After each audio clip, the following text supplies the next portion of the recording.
కేరళలోనే టాప్ హీరోయిన్లలో ఒకరైన భావన గారు తన ఇంటికి వెళ్తుండగా ఆమె కారు లోపలికి ప్రవేశించి మరీ 2 గంటల పాటు అత్యాచారం చేస్తూ వీడియోస్ తీశారు.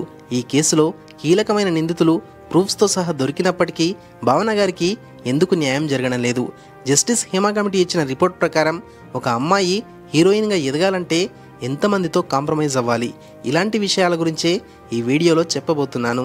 Let's begin our episode. 2017 ఫిబ్రవరి 17వ తేదీన ప్రముఖ సినీ నటి అయిన భావన మీనన్ గారు తన నెక్స్ట్ మూవీ అయిన ఆడమ్ జాన్లో షూటింగ్ ముగించుకొని తన ఇంటికి బయలుదేరారు. కానీ తన ఇంటికి 8 కిలోమీటర్ల దూరంలో ఉండగా వెనక వైపు నుండి ఒక కార్ వేగంగా వచ్చి ఆమె ప్రయాణిస్తున్న కార్ ముందు ఆగింది. ఏం జరుగుతుందో అర్థం కాని భావన గారు భయంతో డోర్స్ ఓపెన్ చేయొద్దని డ్రైవర్కి సలహా ఇచ్చారు. కానీ వెంటనే కార్ వద్దకు వచ్చేసిన 3 వ్యక్తులు డోర్ ఓపెన్ చేయమని డ్రైవర్ని బెదిరించారు. ఎంతకీ ఓపెన్ చేయకపోయేసరికి కార్కి ఉన్న గ్లాసెస్ పగలగొట్టి మరీ లోపలికి ప్రవేశించారు. దాంతో భావన గారి డ్రైవర్ వెంటనే అక్కడి నుండి పారిపోయాడు. అలా కారులోకి ప్రవేశించిన ఆ 3 వ్యక్తులు భావన గారితో అసభ్యంగా ప్రవర్తిస్తూ అదే కారులో అక్కడి నుండి కొచ్చికి బయలుదేరారు. 16 ఏళ్లకే సినీ పరిశ్రమలోకి అడుగుపెట్టిన భావన గారికి అసలు ఏం జరుగుతుందో అర్థం కాలేదు. ఇలా తీసుకెళ్లే క్రమంలోనే మధ్యలో మరో 4 వ్యక్తులు కారు లోపలికి ప్రవేశించారు. వీళ్ళంతా మాస్కులు ధరించి ఉండడం వల్ల భావన గారు వీరిని గుర్తుపట్టలేకపోయారు. అలా వారు రాత్రి 11:30 కొచ్చిలోని వీధుల్లో తిప్పుతూ భావన గారిపై అత్యాచారం జరిపారు. అంతేగాక ఈ అమానుష చర్యను మొత్తం తమ మొబైల్లో వీడియోస్ తీస్తూ రాక్షసానందం పొందారు. వారం రోజుల్లో ఎంగేజ్మెంట్ పెట్టుకుని కొత్త జీవితాన్ని మొదలు పెట్టబోతున్న భావన గారు తన జీవితం నాశనం చేయొద్దని ఎంత ప్రాధేయపడినా వారు కనికరించలేదు. దాంతో భావన గారు ధైర్యం చేసుకుని వారిలో ఒక వ్యక్తి మాస్క్ని తొలగించేందుకు ప్రయత్నించారు. అలా ఆ మాస్క్ని తొలగించగా కనిపించిన వ్యక్తిని చూసి ఆమె షాక్కి గురయ్యారు. అతను తనకు ఎన్నో ఏళ్లుగా పరిచయం ఉన్న పల్సర్ సునీ అనే కాంట్రాక్టర్. ఇతను ప్రముఖ హీరోయిన్లకు నమ్మకంగా ఉండే డ్రైవర్స్ని సప్లై చేస్తుంటాడు. ఎంతో వినయంగా ఉండే పల్సర్ సునీ తన ఫ్రెండ్స్తో కలిసి ఈ దారుణానికి ఒడుగడుతున్నాడనే విషయం తెలుసుకున్న భావన గారు మీలో ఏ ఒక్కరిని వదిలిపెట్టనని వారిని బెదిరించే ప్రయత్నం చేశారు. దాంతో వారు ఈ విషయం ఎవరికైనా చెబితే తన వీడియోని ఇంటర్నెట్లో పెడతామంటూ బెదిరించారు. అలా 2 గంటల పాటు బ్రతికుండగానే నరకం చూపించిన ఆ కిరాతకులు కొచ్చిలోని ఒక వీధిలో భావన గారిని వదిలేసి వెళ్ళిపోయారు. దాంతో భావన గారు దిక్కుతోచిన స్థితిలో ఏం చేయాలో అర్థం కాక ప్రముఖ డైరెక్టర్ మరియు నిర్మాత అయిన లాల్ గారి ఇంటికి బయలుదేరారు. బరువెక్కిన గుండెతో జరిగిందంతా ఆయనకు వివరించడంతో లాల్ గారు జరిగిన దాన్ని గమనిస్తే ఎవరో పథకం ప్రకారమే ఈ దారుణానికి ఒడిగట్టినట్టుగా అనిపిస్తుందని, అందుకే పోలీస్ కంప్లైంట్ ఇద్దామని సలహా ఇచ్చారు. అలా లాల్ గారు ఇచ్చిన ధైర్యంతో ఆమె కొచ్చిలోని పోలీస్ స్టేషన్లో కంప్లైంట్ ఇస్తూ పల్సర్ సునీని ప్రధాన నిందితుడిగా పేర్కొన్నారు. దాంతో పోలీసులు జూలై 16వ తేదీన అంటే ఇన్సిడెంట్ జరిగిన 5 నెలలకు పల్సర్ సునీతో పాటు అతని మిత్రుడైన విజేష్ అనే వ్యక్తిని సైతం అరెస్టు చేశారు. ఆ తరువాత పరారీలో ఉన్న మరో 5గురిని అదుపులోకి తీసుకుని ఈ ఉదంతం మొత్తాన్ని వీడియో తీసిన మొబైల్ మరియు పెన్ డ్రైవ్లను స్వాధీనం చేసుకుని కోర్టులో ప్రవేశపెట్టారు. కానీ పల్సర్ సునీ కోర్టులో ఏం చెప్పాడంటే తమతో ఇదంతా చేయించింది ప్రముఖ మలయాళ నటుడైన దిలీప్ కుమార్. అలా అత్యాచారం చేస్తున్నప్పుడు స్పష్టంగా భావన గారి ముఖం కనపడేలాగా వీడియో తీయమని చెప్పాడని, అలా చేస్తే తమకు 1,50,00,000 రూపాయలు బహుమతిగా ఇస్తానని డబ్బు ఆశ చూపాడని, అలా డబ్బుకు ఆశపడే ఇదంతా చేశామని చెప్పుకొచ్చాడు. దాంతో పోలీసులు ఆ మరుసటి రోజే 8వ నిందితునిగా దిలీప్ కుమార్ను అరెస్టు చేశారు. కానీ దిలీప్ ఏమన్నాడంటే నేను భావనపై అత్యాచారం జరిగిన మరుసటి రోజే మీడియా ముందుకు వచ్చి ఆమెకు న్యాయం జరిగే వరకు తోడుగా ఉంటానని మాటిచ్చాను. భావనతో కలిసి ఇప్పటికీ 8 సినిమాల్లో నటించాను. తాను నాకు మంచి స్నేహితురాలు, అలాంటిది ఆమె జీవితం నేనెందుకు పాడు చేస్తాను. పల్సర్ సునీ ఈ ఇన్సిడెంట్ జరిగిన మరుసటి రోజే తనకు కాల్ చేసి 1,00,00,000 రూపాయలు డబ్బు కావాలని డిమాండ్ చేశాడు. ఇవ్వకపోతే ఇదంతా చేయించింది నువ్వేనని చెబుతూ కేసులో ఇరికిస్తానంటూ బెదిరించాడు అని చెబుతూ అరెస్ట్ అయిన మరుసటి రోజే బెయిల్కి అప్లై చేశాడు. కానీ అంగమలై జ్యుడిషియల్ కోర్ట్ ఇతని అభ్యర్థనను తిరస్కరించింది. భావన మీనన్ గారు ఇదంతా చేయించింది దిలీపే అని నమ్మడానికి 2 బలమైన కారణాలున్నాయి. వాటిలో మొదటిది, భావన గారు దిలీప్తో కలిసి ఒక మూవీ షూటింగ్లో భాగంగా న్యూయార్క్ వెళ్లారు. ఆ సమయంలో దిలీప్ తన సహనటి అయిన కావ్య మాధవన్తో చాలా క్లోజ్గా ఉండేవారు. ఎంతలా అంటే దిలీప్ తన భార్య అయిన మంజు వారియర్ని వదిలేసి త్వరలోనే కావ్యమాధవన్ని పెళ్లి చేసుకుంటారేమో అనేలా వీరిద్దరి మధ్య ప్రేమాయణం కొనసాగింది. ఇదంతా కల్లారా చూస్తున్న భావన గారు తన ఫ్రెండ్ మరియు దిలీప్ భార్య అయిన మంజు వారియర్కి అక్కడ జరిగిందంతా వివరించారు. దాంతో మంజు మరియు దిలీప్ల మధ్య గొడవలు పెరిగి వారిద్దరూ విడిపోయారు. అలా విడిపోయిన కొన్నాళ్లకే దిలీప్ అందరూ ఊహించినట్టుగానే కావ్యమాధవన్ని పెళ్లి చేసుకున్నారు. దీనికి తోడు ఒక మూవీ షూటింగ్ సమయంలో భావన మరియు దిలీప్ల మధ్య గొడవ జరిగింది.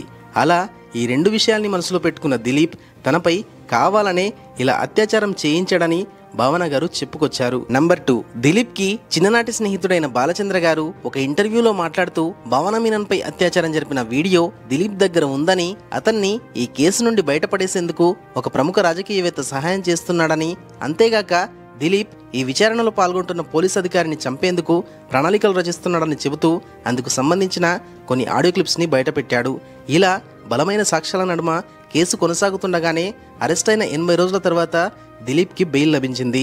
విచిత్రం ఏమిటంటే ఇలా బెయిల్ లభించిన తర్వాత దిలీప్ భవనకు సంబంధించిన ఎలాంటి వీడియో క్లిప్ తన వద్ద లేదంటూ, అందుకే కోర్టు దగ్గర ఉన్న వీడియో క్లిప్ కాపీని తనకు అందిస్తే అసలు ఆ వీడియోలో ఉన్నది ఎవరో తాను గుర్తుపట్టి పోలీసులకు సహకరిస్తానంటూ కోరాడు. కానీ కోర్టు అతని ప్రతిపాదనను తిరస్కరించింది. కానీ 5 ఏళ్లు గడిచినా సరే ఈ కేసు ముందుకు సాగకపోవడంతో భావన మీనన్ గారు ఈ కోర్టులో తనకు న్యాయం జరిగేలా లేదని, అందుకే ఈ కేసును మరో కోర్టుకు బదిలీ చేయాలంటూ కేరళ హైకోర్టును ప్రాధేయపడ్డారు. దాంతో కేరళ హైకోర్టు ఈ కేసును ఎర్నాకుళం డిస్ట్రిక్ట్ కోర్టుకు బదిలీ చేసింది. ఇదే సమయంలో అనేక మంది హీరోయిన్లు మరియు జూనియర్ ఆర్టిస్టులు తమపై కూడా ఇలాంటి అఘాయిత్యాలు జరిగాయని, తమకు కూడా న్యాయం కావాలంటూ కేరళ హైకోర్టులో పిటిషన్లు వేశారు. దాంతో నాటి కేరళ ప్రభుత్వం అసలు సినీ ఇండస్ట్రీలో అమ్మాయిలపై జరుగుతున్న అత్యాచారాల గురించి నిజాలను వెలికితీసేందుకు మాజీ హైకోర్టు జడ్జి అయిన హేమా గారి నేతృత్వంలోని 3 సభ్యులతో జస్టిస్ హేమా కమిటీని ఏర్పాటు చేశారు. ఈ కమిటీ ఏర్పాటు తర్వాతనే భావన గారి పతనం మొదలైంది. ఈ ఇన్సిడెంట్ జరిగే కంటే ముందు భావన గారు కేరళలోనే టాప్ హీరోయిన్లలో ఒకరిగా ఉండేవారు. కానీ ఇలా ఈ కేసు బయటికి వచ్చిన తర్వాత ఆమెకు ఒక్క సినిమాలో కూడా అవకాశం రాలేదు. అందుకు బదులుగా ఈ కేసులో ప్రధాన నిందితుడిగా పేర్కొంటున్న దిలీప్ బెయిల్పై రిలీజ్ అయిన వెంటనే సినిమాల్లోకి రావాల్సిందిగా నాటి Malayalam movie artist association president అయిన మోహన్ లాల్ ఆయనకు లేఖ పంపడం గమనార్హం. ఇలా ఈ హేమా కమిటీ 2 సంవత్సరాల సుదీర్ఘ విచారణలో సినీ ఇండస్ట్రీలో పనిచేసే చిన్న చిన్న ఉద్యోగులతో మొదలుకొని టాప్ హీరోయిన్ల వరకు అందరినీ విచారించి 5000 పేజీలతో కూడిన రిపోర్ట్ని 2019లోనే నాటి కేరళ ప్రభుత్వానికి అందజేసింది. కానీ కేరళ ప్రభుత్వం ఈ రిపోర్ట్ని బయటపెట్టేందుకు నిరాకరించింది. దీనికి గల ముఖ్య కారణం ఈ కమిటీ విచారణలో పాల్గొన్న బాధితుల్లో వేధింపులతో పాటు అత్యాచారాలకు గురైన వారు కూడా ఉన్నారని, అందుకే ఈ రిపోర్ట్ని బయటపెడితే బాధితుల పేర్లు కూడా బయటకు వచ్చి వారి జీవితాలు నాశనమవుతాయని చెప్పుకొచ్చారు. దీనికి తోడు హేమా కమిటీ 5000 పేజీల సుదీర్ఘమైన రిపోర్ట్ ఇచ్చినందున అంత సుదీర్ఘమైన నివేదికను బయటకు వెల్లడించలేమని అర్థం లేని కారణాలను వెల్లడించింది. దాంతో కేరళలోని ప్రజా సంఘాలతో పాటు అణచివేతకు గురైన అనేక మంది నటులు ఈ రిపోర్ట్ని బయట పెట్టాల్సిందేనంటూ ఆందోళన చేపట్టారు. అంతేగాక ఈ విషయంలో జోక్యం చేసుకోవాల్సిందిగా కేరళ హైకోర్టుని సైతం ఆశ్రయించడంతో కేరళ ప్రభుత్వం ఈ ఒత్తిడిని భరించలేక 2024 ఆగస్టు 19వ తేదీన అంటే కమిషన్ రిపోర్ట్ అందించిన 5 సంవత్సరాల తర్వాత 5000 పేజీల నివేదికలోని పలు అంశాలను తొలగించి కేవలం 235 పేజీల నివేదికను బయటపెట్టింది. ఇలా ఈ రిపోర్ట్ని బయటపెట్టే కంటే ముందే నివేదికలో పేర్కొన్న పలు కీలకమైన నిందితుల పేర్లను తొలగించింది. అయినప్పటికీ ఈ నివేదికలో పేర్కొన్న అంశాల్లో కేరళ సమాజమే కాదు యావత్ భారతదేశ ప్రజలు తెలుసుకోవాల్సిన కొన్ని చీకటి నిజాలు వెలుగులోకి వచ్చాయి. వాటిలో మొదటిది, ఎవరైనా సరే అమ్మాయి సినీ పరిశ్రమలోకి అడుగు పెట్టాలంటే ముందుగా తమ శరీరాన్ని సినిమాలోని హీరోతో పాటు డైరెక్టర్ మరియు నిర్మాతలకు సైతం అర్పించుకోవాలి. ఈ నియమం కేవలం సినిమా హీరోయిన్లకే పరిమితం కాకుండా సైడ్ క్యారెక్టర్స్ మరియు టెక్నీషియన్ డిపార్ట్మెంట్లో పనిచేసే స్త్రీలు సైతం ఈ ఆకృత్యాలకు గురవుతున్నారు. నంబర్ 2, సినిమాలో నటించే ఎవరైనా అమ్మాయి కాంప్రమైజ్ అవ్వకపోతే షూటింగ్ పూర్తయ్యే లోపు హోటల్లో కానీ ట్రావెలింగ్లో కానీ ఏదో ఒక సందర్భంలో ఖచ్చితంగా అత్యాచారానికి గురవుతున్నారు. ఇలా తమకు అన్యాయం జరిగిందని ఆ అమ్మాయి వెళ్ళి పోలీస్ కంప్లైంట్ ఇచ్చినా లేదా పేరెంట్స్కి చెప్పినా ఆ అమ్మాయికి ఏ సినిమాలోనూ అవకాశం రాకుండా చేసి ఆమె జీవితాన్ని నాశనం చేస్తారు. అంతేకాకుండా ఇలాంటి వారికి సోషల్ మీడియాలో సైతం వేధింపులు ఎక్కువ అవుతాయి. ఫర్ ఎగ్జాంపుల్, భావన మీనన్ గారు తనపై ఇలా అఘాయిత్యం జరిగిందని చెప్పిన మరుక్షణం నుండే ఆమెకు ఒక్క సినిమాలో కూడా అవకాశం రాలేదు. దీనికి తోడు ఆ అమ్మాయికి న్యాయం జరుగుతుందన్న ప్రతిసారి కేసు వాయిదా పడుతూ వస్తోంది. నంబర్ 3, మలయాళ సినీ పరిశ్రమను ఒక సిండికేట్ శాసిస్తోంది. ఈ పరిశ్రమలోని కొన్ని కుటుంబాల వారు ఎవరికి అవకాశం ఇవ్వాలో నిర్ణయిస్తారు. అంతేగాక వీరు సినీ పరిశ్రమలోని హీరోయిన్లను ముందుకు రానివ్వరు. ఫర్ ఎగ్జాంపుల్, కొన్ని సినీ పరిశ్రమల్లో హీరోయిన్గా నటించిన వారు రాష్ట్రాలకే ముఖ్యమంత్రులు అవ్వడం గమనిస్తాం. కానీ మలయాళ పరిశ్రమలో మాత్రం స్త్రీని ఒక ఆటబొమ్మగా మాత్రమే చూస్తున్నారు. ఫర్ ఎగ్జాంపుల్, ఒక సినిమాలో నటించిన హీరోకి 100 రూపాయలు రెమ్యునరేషన్గా ఇస్తే హీరోయిన్కి మాత్రం ₹1 మాత్రమే చెల్లిస్తున్నారు.